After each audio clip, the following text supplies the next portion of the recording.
arranquen los motores, dale, Jetson. Reacciona, muévete, levántate.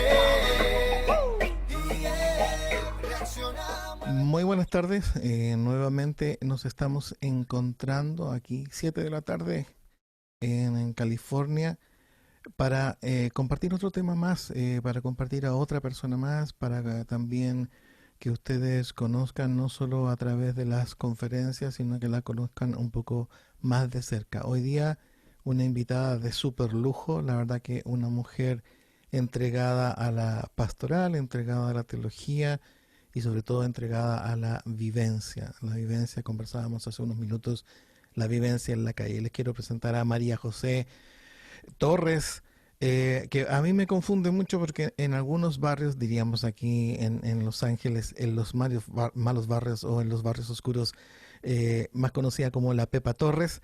Pero María Ajá. José Torres, ¿cómo estás? Muy buenas tardes, muy buenos días. Gracias por haber aceptado la invitación del día de hoy. Hola Albert, gracias por invitarme. Realmente estoy encantada de poder participar con vosotros y con toda esa gente joven que espero que a través de estas vías nos conozcamos un poco más. Cuéntanos un poco cómo has vivido esto de la cuarentena. ¿Aún estás en cuarentena en la zona en la que tú vives? Bueno, estamos ya casi saliendo de la cuarentena, podríamos decir. Estamos ya, podemos salir a la calle, podemos juntarnos un máximo de 15 personas, pero ya a partir del 26 de junio se levanta lo que en España han llamado el estado de alerta, que podemos volver de alguna manera a cierta normalidad, pero cuidando mucho la distancia social, con mascarillas y bueno, y modificando enormemente nuestra vida, por ejemplo, los encuentros, las escuelas. O sea, ahora un poco lo que andamos es en reinventar cómo nos vamos a volver a encontrar, ¿no? Porque aunque estas redes son maravillosas, nada sustituye al encuentro cuerpo a cuerpo, podríamos decir, ¿no? Entonces estamos ahí viendo a ver cómo va a ser todo eso, ¿no? Y la cuarentena la he vivido pues realmente atravesada por las situaciones de sufrimiento y de solidaridad, todo a la vez, de manera inseparable, ¿no? La he vivido desde la perspectiva de la vida en mi barrio, aunque evidentemente en cuarentena, sin poder salir de mi casa, pero a través de las redes, en muchos grupos de apoyo que han surgido en los barrios, especialmente los barrios más populares, que llamábamos las redes de apoyo mutuo, y también hay otra parte que he vivido en cercanía con las personas mayores, porque mi padre, que tiene 86 años y que es recién viudo, porque mi madre nos dejó este verano, pues había que estar con él, queríamos estar con él y hemos estado con él 2 hijas. Y también ha sido desde la percepción de alguien mayor que ha visto morir por ejemplo, a dos, bueno, no los ha visto, pero que ha sentido la pérdida de 2 de sus vecinos también mayores, porque la crisis sanitaria en Madrid ha sido terrible y han muerto muchísimas personas y muchísimas personas mayores. Incluso en las residencias de mayores, que ahora andamos con eso, hubo una determinación desde la Comunidad de Madrid de que si las personas se enfermaran no acudieran al hospital, ¿no? Esto ha sido terrible lo que ha supuesto y todavía un duelo muy fuerte que está sin hacer en muchísima gente. Entonces lo he vivido, como digo, muy atravesado por el dolor, muy atravesada también por la pobreza que esta crisis ha ocasionado y en mi barrio, como en tantos barrios populares, se ha notado muchísimo, muy vinculada a la mayoría de mi gente amiga, que la mayoría son personas de origen migrante, muchos de ellos sin documentación,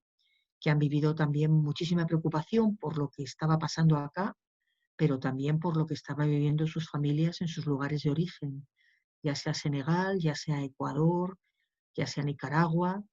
Entonces, en ese sentido, una experiencia muy pascual, podríamos decir, pero también con mucha esperanza, ¿vale? Con mucha esperanza y con mucha solidaridad. Ha sido increíble cómo desde el primer momento, especialmente la gente joven, muchísima gente joven, se empezó a organizar por grupos de WhatsApp, por redes, para hacer la compra a sus vecinos, para, para buscar medicinas, para ver en qué manera podían ayudar y finalmente también para constituirse redes de apoyo en personas que no tenían papeles, que no tenían comida. Bueno, en esta respuesta a la pobreza, que desde luego en España En España va a ser como un retroceso de 15 años, ya nos están diciendo. La organización también en lo que se llaman bancos de alimentos. Y ahí tengo que decir también que una vez más, por lo menos en mi ambiente, han sido también las comunidades migrantes las que han sido más ágiles en la respuesta, más resilientes. Y bueno, la verdad, como digo, una experiencia de dolor, pero también de mucha solidaridad y también de mucho, podría decir, como de sentirme muy orgullosa de mis vecinos del mundo, que nos han enseñado también a resistir en esta crisis. Y muchos de ellos, también lo tengo que decir, muchos de ellos latinoamericanos, sobre todo mujeres, con una fe y una esperanza a prueba de todo, ¿eh? A prueba de todo. Entonces, bueno, pues ahí hemos andado, también cultivando la experiencia de fe de la manera más creativa posible a través de las redes y en un sentido también con mucho protagonismo de los laicos y sobre todo de las laicas, bueno, pues que se han atrevido a organizar liturgias, a organizar encuentros, conectándolos con la experiencia de la calle y de la vida a través de las redes, ¿no? Y en ese sentido, pues creemos que ha habido un antes y un después en la experiencia también de mucha gente cristiana, ¿no? Y bueno, pues ahí andamos, viendo cómo seguir y también cómo no volver a la normalidad, porque aunque deseamos volver a la normalidad, ¿no? Pero como dice Naomi Klein, la normalidad también era el problema, es decir, no queremos volver a las formas de vida que teníamos anteriormente, al individualismo, al sálvese quien pueda, a unas formas de vida tan poco respetuosas con el medio ambiente, a unas formas de vida que originan tanta desigualdad social. Y ahora pues tenemos el desafío de reconstruir todo esto desde el punto de vista de las comunidades cristianas y la ciudadanía, porque no sé si los gobiernos van a apostar mucho por este tipo de cambios, ¿no? Qué fuerte Entonces, pues lo que me mencionas. Uno esperaría, bueno, me golpeaste con el tema de Madrid, el trato a los enfermos, lo mm, esperaría de algún otro lugar, no quiero mencionar cuáles, pero mm, lo pensaría un poco de algunos otros lugares, pero que Madrid le diga a los enfermos que no vayan al hospital, me parece que entonces a dónde van? mm. Pero Sí, sí, sí. pero vamos Sí, volvamos un poco a María José Torres o a la María José. Cuéntanos un poco dónde naciste, dónde te criaste, cómo fue el barrio, cómo fueron tus padres, qué hubo en tu entorno que te hizo finalmente o en un proceso obviamente de vida llegar a estudiar filología, que no es una carrera que todo el mundo esté desesperado por necesariamente por tomar. Eh, y luego teología, así como que si te gustaran las cosas difíciles, ¿no? Y luego llegas a tener una institución importante que ayuda a los marginados. En fin, ¿cómo es este proceso? ¿Dónde naces? sí. Mira, pues yo soy madrileña y nazco como María José. Luego te voy a comentar y os voy a comentar mi cambio de nombre, porque yo firmo todo como Pepa, aunque mi nombre legal es María José, porque realmente Pepa nace de manera nueva a partir de unos acontecimientos, sobre todo en el año 2000, ¿vale? Pero bueno, yo soy nacida en Madrid, en un barrio obrero. Mis padres son personas trabajadoras, no especialmente creyentes, aunque sí bautizados y católicos, porque es un poco, ellos vienen de lo que llamamos el nacionalcatolicismo, sí que me educan en una serie de valores, pero expresamente la fe podríamos decir que no nace, no aparece fuertemente en mi contexto familiar. Es quizá a partir de los 15 años, ¿no? Donde me acerco, cambio de escuela, voy a una escuela religiosa, progresista, y entonces a partir de ahí pues empiezo a, a conocer el Evangelio, ¿vale? En un momento también social de España muy interesante, que yo creo que no ha habido otro, en donde la Iglesia hace una clara apuesta por los jóvenes. Entonces yo soy adolescente y joven en aquella época, y al mismo tiempo como con un compromiso social muy fuerte, o sea, presentando el Evangelio de forma muy contextualizada en el mundo juvenil y en el mundo social y popular, ¿no? Y ahí es donde descubro también, a partir del descubrimiento de la persona de Jesús, descubro también que es imposible vivir la fe si no es desde un ámbito comunitario. Y entonces, desde un grupo de jóvenes que terminamos por constituirnos en una comunidad de jóvenes, ahí tenía yo también mi pareja, o la pareja más larga que tuve, ¿no? Que también formaba parte de ese espacio. Y desde ahí nos fuimos acompañando en la vida y confrontando la vida, ¿no? Con algunas religiosas que participaban en el grupo, algunas eran de mi congregación actual, y con algún cura enamorado español, pero enamorado de América Latina, especialmente de Centroamérica, que en aquellos años de juventud pues también nos contagió esa pasión, podríamos decir, por los sures, por la teología de la liberación.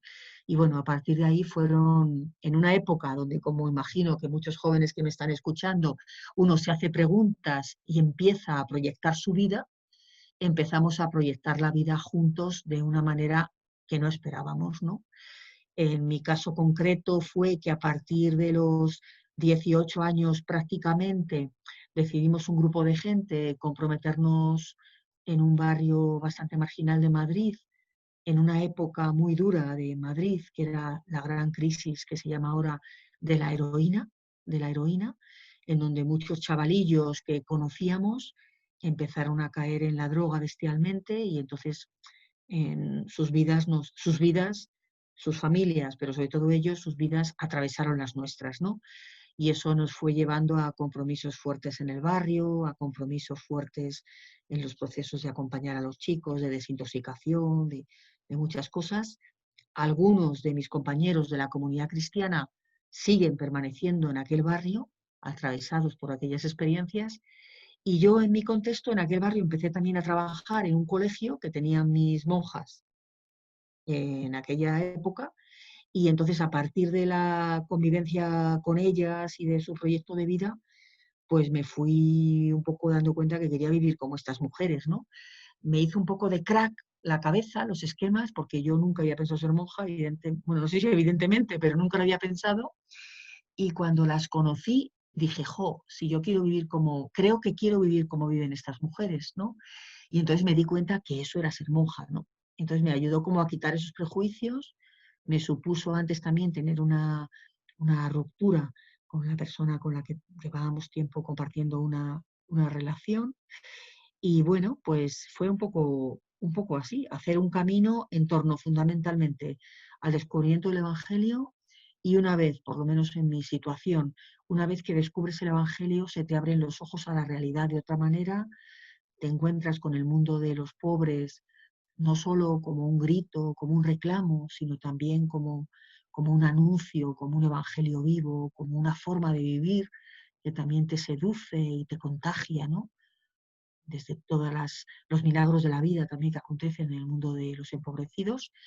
Y bueno, pues así fue como pegué ese salto de ser una apasionada más bien por la literatura, que era mi vocación inicial, por la filología, por la escritura, ¿no? Porque incluso por una vocación académica, ¿no? Yo esperaba quedarme de profesora en una universidad de lengua y literatura.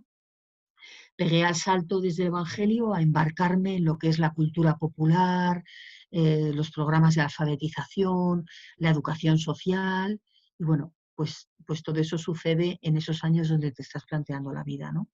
Desde antes también hablábamos lo importante que es el acompañamiento en estos tiempos de juventud, ¿no? El poder contrastar la vida con alguien y el darte cuenta que también tu vida interroga a otras personas adultas, ¿no? Y entonces ahí es verdad que tuve buenos compañeros y compañeras de camino, ¿no?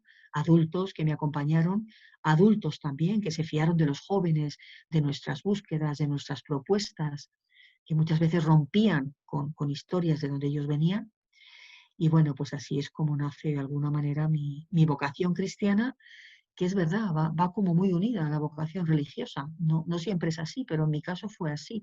Si yo prácticamente a los 18 años puedo decir que me convertí, podríamos decir, pues a los 22 decidí aventurarme a vivir con estas mujeres, que resultaba que esa forma de vida era ser monjas, ¿no? Lo hice así, con un poco de, no sé si de inconsciencia, pero sí como de riesgo, de decir, bueno, voy a vivir con esta gente un tiempo, voy a ver si esto es lo que quiero. Y bueno, efectivamente, por ahí inicié un camino que me ha llevado a mi forma de vida actual, ¿no? Es decir, Un que poco tú de desde alguna manera sentiste el llamado de Dios a la vida religiosa a través de la acción sobre los pobres. sí, fundamentalmente, fundamentalmente. O sea, sentí el llamado a la vida religiosa y también en mi caso el llamado, o sea, para mí el Evangelio fue unido al encuentro con el rostro de los pobres. Fue unido. No sé si era la circunstancia histórica que vivíamos en España, que eran esos años también de la transición política, de una apuesta muy fuerte de la Iglesia por lo social, ¿no? Que hoy no la tenemos de la misma manera. Encontrarme ahí unos testigos, unos hombres y mujeres testigos convencidos de esto, ¿no? Yo recuerdo la primera vez que el cura que nos acompañaba en aquella época, en aquella comunidad de jóvenes, llegaba tarde y no llegaba. Y de repente nos enteramos que le habían detenido. Estaba detenido porque había habido una manifestación cuando las manifestaciones se prohibían en España, ¿no? Y entonces ahí nos enteramos de lo que pasaba en España. O me acuerdo otra vez que nos invitó a cenar y en esa cena había unos amigos salvadoreños que estaban en España y entonces a partir de esa cena, pues estos amigos salvadoreños, desde su comunidad también cristiana, El Salvador, nos contaron la situación del Salvador en aquel contexto hace ya muchos años de guerra, ¿no? Entonces como que todo, a partir de la fe, realmente se me abrieron los ojos en todas las dimensiones. Sé que no siempre es así, pero en mi caso fue así. Yo diría que una fe que va enormemente ligada al compromiso y también al acompañamiento a las personas, al interés por las personas concretas. Quizá eso fue lo que me despertó a mí también la fe, ¿no? O sea, el de repente darte cuenta que hay personas a quienes les importa y personas que a ti también te empiezan a importar y a partir de ahí, pues te das cuenta que hay otras formas de hacer familia, que no es la familia tradicional, que no es la familia solo de los vínculos de la sangre, sino que hay personas con las que estableces compromisos comunitarios, compromisos de afecto, que son otras formas de vivir la familia, ¿no? Y que es otra alternativa, podríamos decir. Y un poco pues desde ahí nace mi historia vocacional. ¿Cómo nació en ti y cuál es tu concepción de migrantes, migración, sistemas migratorios, ¿no? Resistencia, acompañamiento? ¿Cómo ves esos temas? Pues mira, mi conocimiento del mundo migrante vino a través de personas concretas y ha sido más tardío. Yo creo que ha sido a partir del año 96, pero fundamentalmente en estos últimos 20 años, ¿no? Que es también cuando en España, yo creo que cuando España ha tenido, bueno, para mí es una oportunidad decir esto, o sea, es decir, cuando la convivencia española ha tenido la oportunidad de abrirse a más formas de ver el mundo y a esa convivencia que, por otra parte, las políticas de frontera la niegan sistemáticamente, ¿no? Entonces, es en el contacto con personas migrantes que empiezan a vivir en los barrios donde vivo, donde de repente en esa convivencia, en ese encuentro, en esa amistad, te das cuenta que están entrando otros elementos enormemente ricos para la vida, para la fe, para la convivencia, pero también enormemente cuestionadores para las formas de vida cerradas y de alguna manera tan etnocéntricas que tenemos en tantos lugares, ¿no? Entonces es a partir de esas personas concretas y a partir también de las organizaciones, ¿no?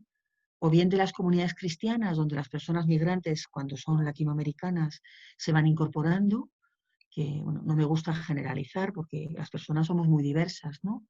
Pero empezamos a darnos cuenta en algunos lugares, como en el barrio de Parla, donde yo viví, de la aportación de muchos hermanos y hermanas latinoamericanas, era de una frescura, era de una libertad, era de una popularidad que nos saneaba a las comunidades nuestras, pero que al mismo tiempo también había gente que se resistía, ¿no? Porque había que, o sea, teníamos que cambiar, ¿no? Todos tenemos que cambiar cuando entramos en contacto con las diferencias, ¿no?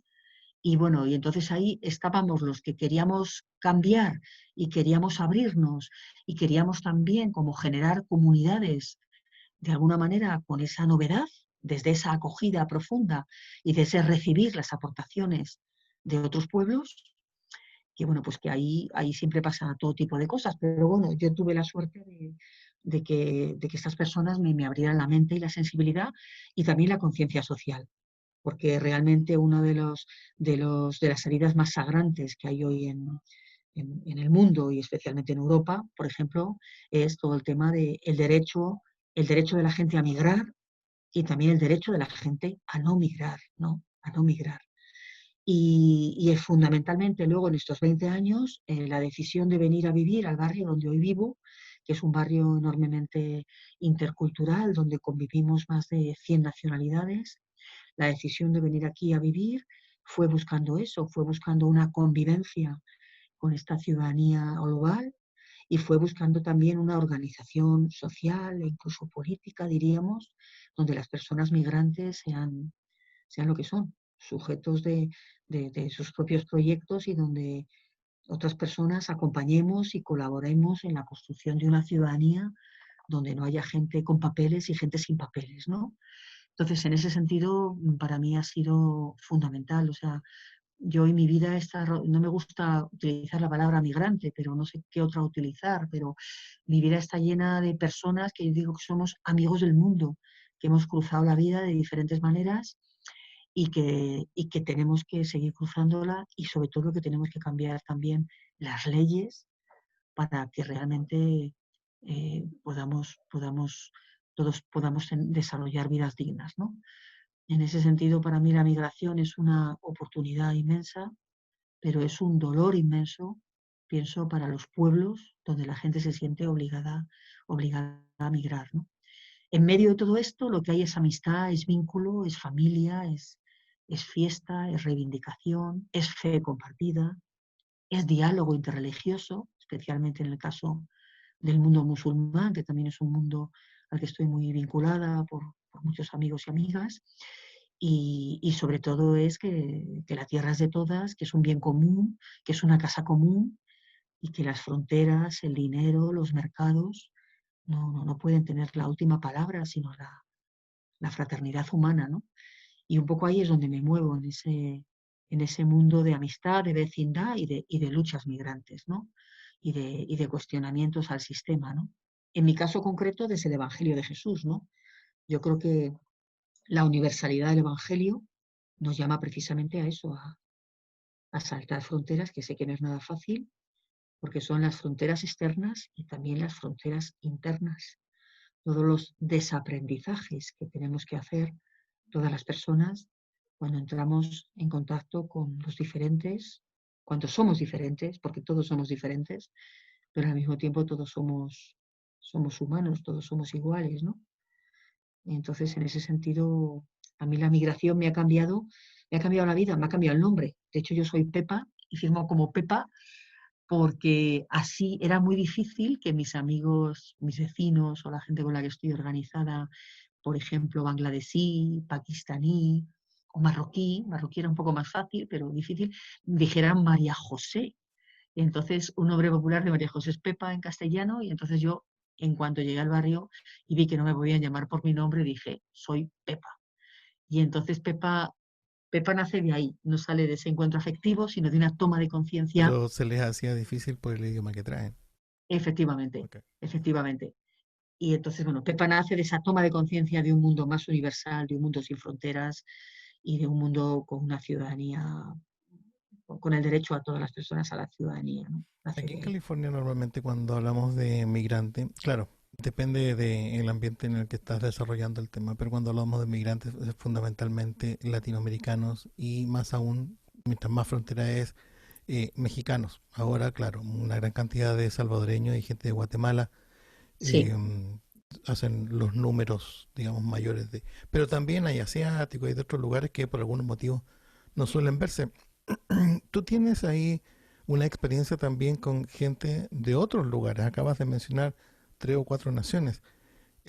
¿Cómo crees que España ve a esa gente no blanca, digamos, sí, llegando a Europa? claro. Bueno, o sea, el racismo el racismo es institucional, ¿no? Yo creo que nos tenemos que liberar todos de esa visión colonialista, ¿no? Que de alguna manera está en la memoria colectiva y que está introyectada de muchas maneras, y que la convivencia con otros pueblos o te abre o te cierra, ¿no? Y si te abre, necesitas trabajar muchos desaprendizajes, ¿vale? Entonces, evidentemente, en España, por ejemplo, ahora mismo el último informe de racismo que he leído, que me ha llegado por las redes, el racismo está subiendo unido a a todas las ideologías populistas y el auge de la ultraderecha en Europa, y en ese sentido tenemos una situación súper preocupante, ¿no? Pero a la vez que eso, también la conciencia de las personas migrantes y de las personas negras y de las personas también latinas es cada vez mayor, ¿no? Y entonces yo creo que eso también está siendo un elemento concientizador muy importante, ¿no? Muy importante. Pero no cabe duda que la convivencia está súper amenazada por esta oleada de ultraderecha, por esta imposición minoritaria, pero cada vez más fuerte, de lo que es la supremacía blanca y de unos esquemas cada vez más xenófobos y más racistas institucionalmente. En ese sentido hay leyes que tenemos que cambiar y que queremos cambiar. O sea, una de las cosas que yo más he vivido en la pandemia ha sido el tema sanitario. En España, desde hace unos años, ahora se está intentando modificar, pero no es fácil, desde hace unos años se negó la asistencia sanitaria a las personas sin papeles. Entonces eso, ante una crisis de una pandemia como esto, ha sido importantísimo hacer un grupo de presión, muchísimas organizaciones, entre ellas muchos cristianos, presionando a los centros de salud, a los hospitales, que había que atender a la gente.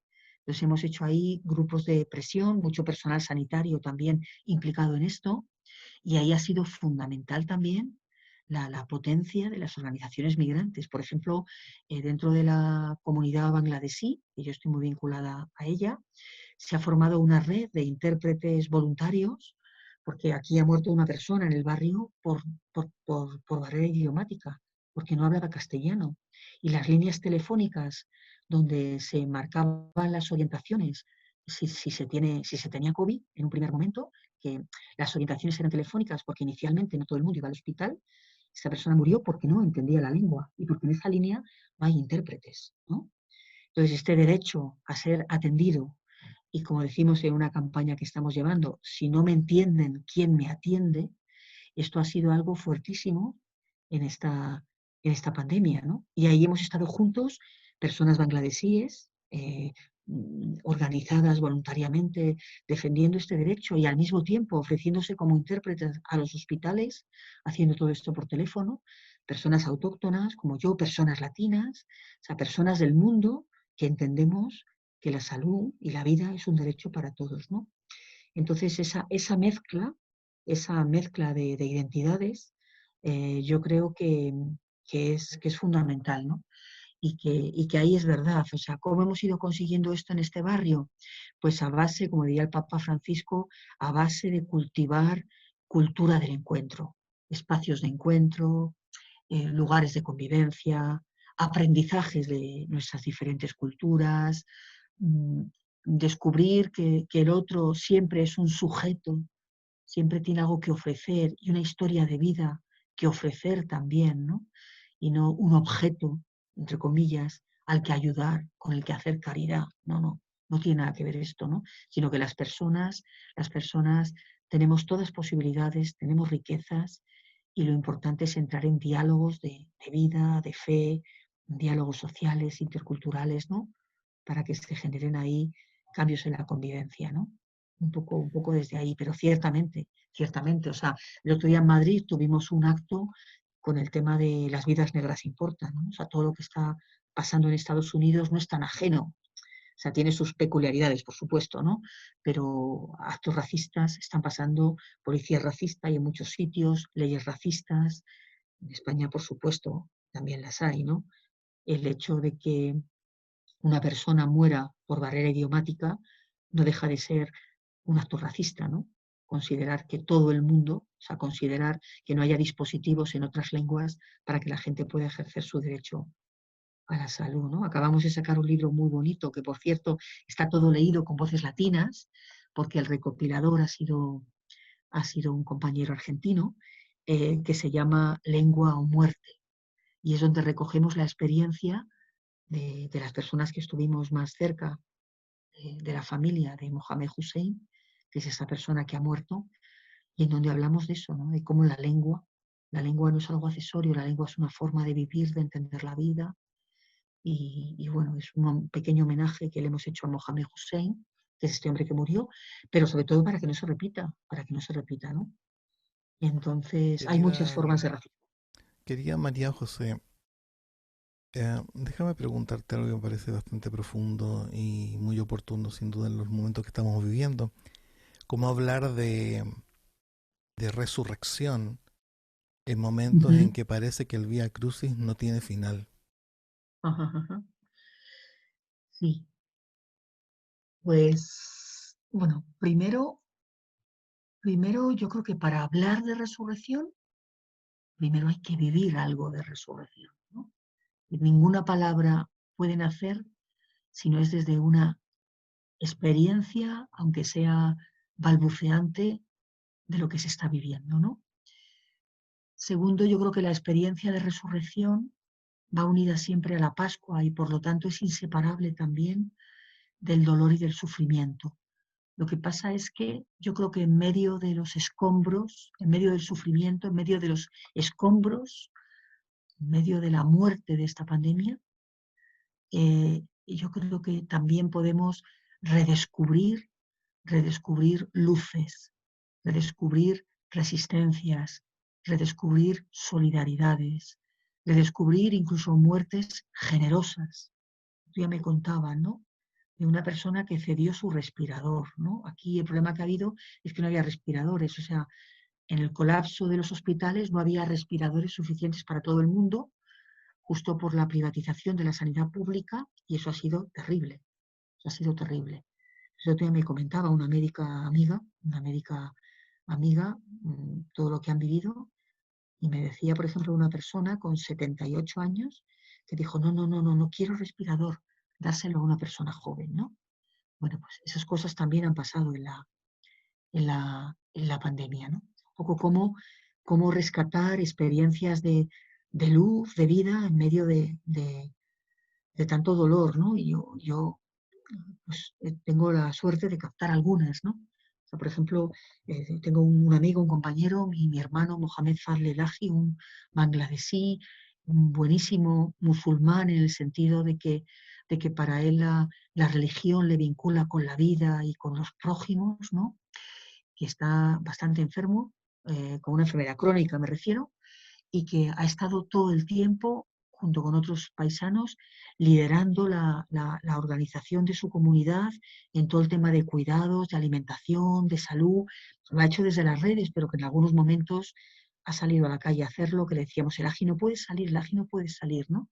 Y decía, tengo que hacerlo, sobre todo cuando estalló la crisis porque ha habido mucha comunidad bangladesí afectada en Madrid y en mi barrio, porque es quizá la comunidad que vive de manera más hacinada y en peores condiciones de vida, ¿no? Entonces eso, ¿no? La apuesta por la vida de gente que generosamente cuida de su vida, pero que no quiere dejar de cuidar las de otros, ¿no? Y sobre todo también yo creo que esa fuerza que ha acontecido en muchas comunidades cristianas y en mucha gente de los barrios, de, de creatividad, de ánimo, de solidaridad, de ayuda, ¿no? Que no ha quitado el dolor, que no ha quitado el dolor, pero lo ha acompañado y que por otra parte ha hecho posible que la vida siga, ¿no? Que la vida siga, ¿no? Y en ese sentido yo creo que podemos hablar de resurrección cuando la experiencia que tenemos de Dios es que Dios no es un Dios milagrero, no es un Dios que se salta la mediación humana, la libertad humana, la responsabilidad humana, sino que el Dios de Jesús lo que hace es que, a mí me gusta decir, no nos ahorra nada, pero nos sostiene en todo, ¿no? Y lo que entra ahí en juego es la libertad, la responsabilidad humana, ¿no? Yo con alguna gente, alguna conversación que he tenido, ¿no? Sobre esto mismo, ¿no? ¿Dónde está Dios? ¿Por qué no evita esto, no? Es que Dios no tiene nada que ver con esto, ¿no?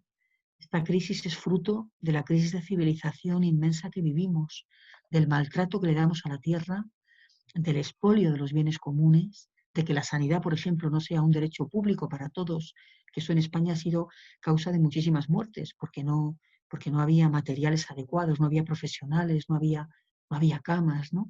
Porque por delante, en estos últimos años de gestión de la sanidad, se ha puesto el dinero, el capital, y no el bien común de las personas enfermas, y mucho menos de a quienes se considera que no tienen derechos, ¿no? Entonces, para mí la experiencia de la resurrección está en esa vida que empuja, pese a tanto sufrimiento, pese a tanta violencia, y que también de alguna manera quiere dibujar un horizonte nuevo, ¿no? Esto que decíamos de que no queremos volver a la normalidad de antes, si se llama desigualdad, si se llama sanidad privada, si se llama individualismo, ¿no? Pues este nuevo horizonte que es señalar también que no podemos vivir sin interdependencia, que no podemos vivir sin sentir que somos una familia humana y lo que nos está pasando aquí es lo mismo, tenemos que sentirlo igual que lo que esté pasando en Los Ángeles o en Quito o en Senegal, ¿no? Que las vidas de todos valen lo mismo. Y ahí esa es un poco la Pascua de Jesús, ¿no? La resurrección de Jesús significa eso, ¿no? El poder de la vida sobre la muerte y abrirnos a un horizonte nuevo, ¿no? Que significa la utopía del reino, ¿no? Los anhelos más profundos del ser humano, ¿no? Y no olvidar que los momentos más difíciles, incluso los textos bíblicos, termina con la resurrección o el advenimiento del Mesías o el reinado de Dios finalmente, ¿no? Y la construcción la hacemos todos. Cada uno tiene que, en su área. Tú estudiaste teología, ¿cómo motivarías a las jóvenes ya aquí en el terreno más bien femenino? ¿Motivarías a las jóvenes a estudiar teología y por qué las jóvenes podrían hacer un aporte en esa teología? Claro. Pues me encanta que me hagas esta pregunta, ¿no? Porque yo creo que las mujeres, cuando nos acercamos al Evangelio, ¿no? Cuando vivimos nuestras experiencias eclesiales, ¿no? Hay, hay como una contradicción muy grande, y es lo que descubrimos de Jesús en el Evangelio, ¿verdad? Esa liberación tan grande que Jesús nos ofrece, ese trato, ¿no? Ese trato con las mujeres del Evangelio, con la samaritana, con la mujer encorvada, ese reconocimiento pleno, ¿no? De nuestra condición de hijas de Dios, ¿verdad? Y sin embargo, luego, pues todo el desajuste que las mujeres en general vivimos en la Iglesia, ¿no? Vivimos en sociedades muy marcadas por el machismo. La Iglesia también está atravesada por esta experiencia de machismo o de patriarcado, este palabra tan feo pero tan fuerte en su contenido, ¿verdad? Y yo creo que cuando una mujer cristiana va tomando conciencia de su fe y de su pertenencia eclesial, como que se da cuenta, antes o después se va dando cuenta, que necesita una formación para, de alguna manera, para deconstruir, para desbaratar todo lo que se ha hecho en la Iglesia, que sin embargo discrimina a las mujeres, ¿verdad? Y para construir, como decimos, una iglesia de iguales, ¿no? Entonces es necesario que las mujeres pensemos, reflexionemos la fe a partir de nuestra propia experiencia de mujeres, de nuestro propio cuerpo también de mujeres, de nuestros propios sueños de mujeres, de nuestras propias experiencias de discriminación de mujeres, y a partir de ahí aportarlas también en la construcción de una iglesia que sea más igualitaria, ¿no? Porque es verdad que la iglesia es un ámbito que también tiene que ser de liberación para nosotras y para toda la humanidad, y ahí queda mucho por hacer, ¿no? Entonces también, además, en la tradición de la iglesia existen muchos aspectos que desconocemos, que no son los que más se han desarrollado, pero que son una importante fuente de conocimiento para nuestra liberación, ¿no? O sea, por ejemplo, ¿no? Acercarnos a la Biblia desde esta perspectiva de mujer, redescubrir ahí a las grandes mujeres bíblicas, por ejemplo, ¿no? O acercarnos a la historia de la Iglesia y reconocer, por ejemplo, ahora me estoy refiriendo en Europa, ¿no? A momentos de la historia en la Iglesia europea donde ha habido mujeres que han constituido comunidades de mujeres que han tenido autoridad en la Iglesia, que han predicado el Evangelio en su lengua autóctona, que han predicado la pobreza y que, sin embargo, en el siglo IV, por ejemplo, fueron obligadas o a hacerse monjas o a casarse, ¿no? Todo lo que llamamos el movimiento de las beguinas, que eran todas mujeres laicas, sin ninguna forma de institucionalización, ¿no? Y que algunas de ellas fueron condenadas por herejes, otras no, otras luego se las ha reconocido como, como santas, ¿no? Como por ejemplo Catalina de Siena o como por ejemplo Hildegarda de Bingen, ¿no? Entonces, quiero decir que es muy importante rescatar en nuestra tradición de iglesia esas aportaciones de las mujeres a la iglesia, que muchas veces han sido olvidadas o silenciadas, toda esa, toda esa cadena de testigos, de mujeres bíblicas también, ¿no? ¿Qué aprendizajes podemos obtener de ellas hoy, las mujeres que hoy son jóvenes, que pueden aprender ahí de su libertad, de su transgresión? Porque, por ejemplo, de las cosas que más me seducen a mí de las mujeres del Evangelio, es que si bien es verdad que Jesús, al acercarse a ellas, rompe con muchos tabúes y con muchas leyes injustas que despreciaban a las mujeres, también las mujeres toman la iniciativa, son transgresoras al acercarse a Jesús de Nazaret, ¿no? Que es algo que de alguna manera para ellas no estaba concebido, ¿no? Esa audacia de las mujeres evangélicas, ¿no? De acercarse a Jesús, en seguirle, ¿no? Esas primeras mujeres seguidoras de Jesús, como María Magdalena, como Juana de Cusa, como evidentemente su madre, María de Nazaret, la gran discípula, ¿no?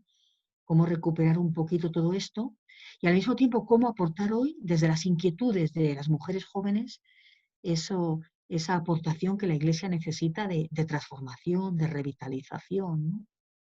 Las liturgias, por ejemplo, todo el tema que las mujeres podemos aportar a la liturgia desde la expresión también de nuestra corporeidad como mujeres, ¿no? Desde esas imágenes femeninas, simbólicas femeninas, ¿no? No digamos en lo social, ¿no? Todo lo que tiene que ser trabajar por una iglesia que se comprometa fuertemente contra la violencia y la pobreza de las mujeres, ¿no? Yo les animo a todas, porque además creo que acercarse a la teología desde esta perspectiva nos ayuda como a entrar en lo más profundo de nosotras y a sentir que lo que somos hoy también es fruto de muchas mujeres que han vivido antes que nosotras y que por ellas también somos quienes somos. A mí me gusta mucho una teóloga que se llama Antonieta Potente, que dice que lo más impresionante para ella de las mujeres bíblicas es que nos habitan a todas. Todas llevamos algo de la encorvada, algo de Magdalena, algo de la samaritana, algo de fe de la diaconisa, ¿no? Entonces, sí, sí, sin duda os animo a que lo hagáis y que lo hagáis además desde que vuestra reflexión teológica parta mucho desde vuestras preguntas, desde vuestras vidas cotidianas y desde vuestras propias dificultades, si ya las tenéis y las constatáis, de ser mujeres en una iglesia que no termina de comprendernos del todo y que además le damos un poco de miedo. Además, como teólogos varones o mujeres, nos enriquecemos con los puntos de vista de los demás. Ujú, Ni las mujeres pueden pensar de que solo ese punto de vista es único e indiscutible, ujú, ni tampoco los hombres podemos pensar que nuestra reflexión va a ser única y absoluta. ujú, Hay una complementariedad que al faltar uno de ellos se pierde, ¿no? Y la iglesia en ujú, general ujú, y la acción directa en la construcción del reino, evidentemente que se va perdiendo también, ¿no? ujú. Hay especialistas y puntos de vista y que es importante. A ti cuál es el elemento que te ha desafiado más en estos últimos tiempos, sobre todo en el tiempo de la pandemia, a ti ya como persona? Ujú.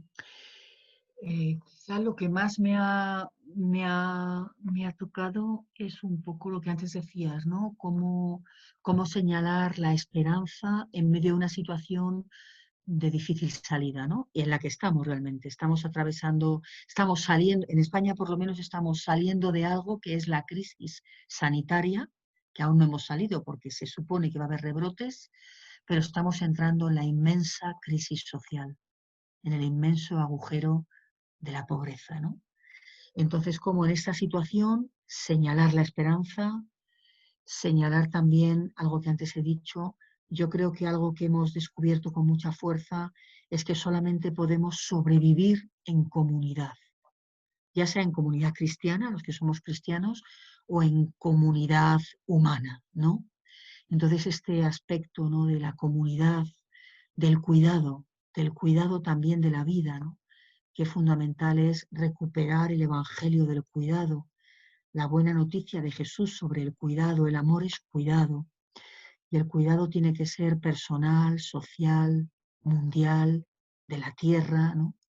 No podemos despreciar el cuidado, no podemos despreciar lo comunitario, no podemos vivir de espaldas unos a otros, sino que esa interdependencia, esa ecodependencia es lo único que nos puede ayudar a sobrevivir. Y la gran crisis de esta pandemia es eso. Es eso. Yo creo que esta pandemia tiene un carácter pedagógico. Tenemos que dejar de vivir, tenemos que abandonar estilos de vida y esquemas sociales, políticos y económicos centrados en el consumo, en el crecimiento, en el individualismo, para entrar más bien en una perspectiva, como dice el Papa Francisco, del cuidado de la casa común, del cuidado del prójimo y, y dejar de adorar al Dios dinero, a la libertad de los mercados, al capital, ¿no?, que paradójicamente, además, seguramente va a intentar aprovecharse también de esta crisis, ¿no? Entonces, esa utopía de la comunidad de Jesús, donde no hay, donde los últimos serán los primeros, donde el reino se parece a un banquete, a una mesa común. Estoy leyendo estos días mucho sobre Dorothy Day, esta norteamericana fascinante también en la gran crisis del crack del 29, y esta utopía también de las comunidades de hospitalidad, de las comunidades de vida en común, ¿no? O sea, un poco todo el tema de evangelio y justicia, evangelio y cuidado, evangelio y respeto a los ecosistemas, ¿no? Me ha dado ahí, o sea, tengo ahí como muchos interrogantes, junto con que la fe no nos resuelve la incertidumbre. El otro día, hablando con una amiga que ha tenido bastante crisis de fe en este momento, me decía, yo creía que tenía confianza en Dios, pero me he dado cuenta que no. Y yo le decía, bueno, la tienes, lo que pasa que también luchas contra tus miedos, como luchamos todos, ¿no? Yo creo que la confianza y la fe es como un hilo, ¿no? Como un hilo que es un fuerte hilo, es un hilo fuerte, un hilo resistente, a veces invisible, pero es un hilo resistente, ¿no?, con el que luchamos contra nuestros miedos, nuestras inseguridades, ¿no? Pero en estos tiempos tenemos que caminar y vivir con la incertidumbre, y ahí la fe es ese hilo que nos dice, hay futuro, no estamos solos, hay sentido, ¿no? Entonces esta conversión a creer en tiempos de incertidumbre a mí me parece muy importante, desnuda la fe, desnuda nuestra fe, ¿no?, de imágenes de Dios milagreras o que se parecen poco a la fe en Jesús, que es este Jesús pascual, ¿no?, que es resurrección, pero que pasa también por momentos muy oscuros. Muchas gracias, María José. La verdad que es un honor y es interminable estar contigo. Tienes una pasión muy profunda en la que compartes no solo lo teórico, que evidentemente tienes la fundación teórica, sino que también el terreno práctico, cómo hacer la teología, cómo hacer la vivencia, cómo hacer la pastoral desde lo religioso, pero con impacto directo en la gente. Entonces, ¿qué mensaje les darías, te gustaría enviarle hoy día a los jóvenes? Bueno, pues que fundamentalmente diría que no tengamos miedo a adentrarnos en nosotros mismos, ¿vale? Que cada joven, cada persona joven tiene dentro un tesoro, ¿no? Y ese tesoro son un montón de posibilidades que ofrecerse a sí mismo y que ofrecer a la vida. Y que en ese tesoro es donde está el Evangelio, ¿no? Yo le digo a mis amigos musulmanes que no entienden esto de creer en un Jesús encarnado, porque su fe es otra, tienen otros códigos para entender a Dios. Yo les digo que todos llevamos un trozo de Dios dentro, ¿no? Y yo eso es lo que le diría a los jóvenes, que sean creyentes o no sean creyentes, que se atrevan a entrar en la profundidad de su ser, que no tengan miedo a escuchar su interioridad, que no tengan miedo a sus preguntas y que compartan con otros y con otras y que no se queden satisfechos con el mundo que tenemos, ¿verdad? Sino que con otros y otras apuesten por cambiarlo para mejorar la vida humana y que tampoco tengamos o tengáis nunca miedo a mirar a los ojos a la gente, especialmente cuando más nos cuesta mirarlos, porque no solo Dios mira al mundo, sino que también a través de la gente más precaria, más vulnerable, más necesitada, Dios también nos está mirando a nosotros y tiene ahí una palabra que decirnos, ¿no? Eso junto que no dejemos de perder la rabiosa alegría del Evangelio, ¿vale? Que nos hemos puesto muy metafísicos porque así toca en lo que estamos viviendo, pero que la alegría y la potencia de la vida está también en el corazón de cada persona. Por ejemplo, me encanta ver a Albert con esa sonrisa tan empática que tiene todo el rato, incluso cuando la máquina no funcionaba, y que es importante eso, ¿no? Redescubrir la alegría y la potencia de la vida en cada circunstancia y que ahí es donde está Dios. Así que, amigos y amigas, adelante. Muchísimas gracias, María José. Como los ven, aquí nuevamente tuvimos a otra persona que hace vida al Evangelio y que, bueno, y sobre todo, ya saben, vamos a dejar en la descripción de este video, vamos a dejar el correo electrónico de María José por si ustedes se quieren comunicar directamente con ella, ningún problema, y también con su organización para que la vayan a conocer. Ahí está trabajando directamente con los pobres, en el caso de ella allá en España, pero nosotros también podemos hacer algunos esfuerzos de colaborar en ese sentido. Así que muchas gracias nuevamente, María José. Ya te dejamos que te vayas a dormir. Allá en España debe ser súper tarde. No, Lamentamos no te creas. No, tenerte no, esta tan tarde fenomenal. ahí despierta. Que Dios te bendiga y Un nos gusto. vemos muy pronto, ¿eh? Venga, ojalá, ojalá. Inshallah, como dicen los musulmanes. Muchas gracias a todos, ¿eh? Gracias. Adiós, María. Parar de cantar, no puedo parar de gritar, no puedo parar de alabar tu nombre, Señor.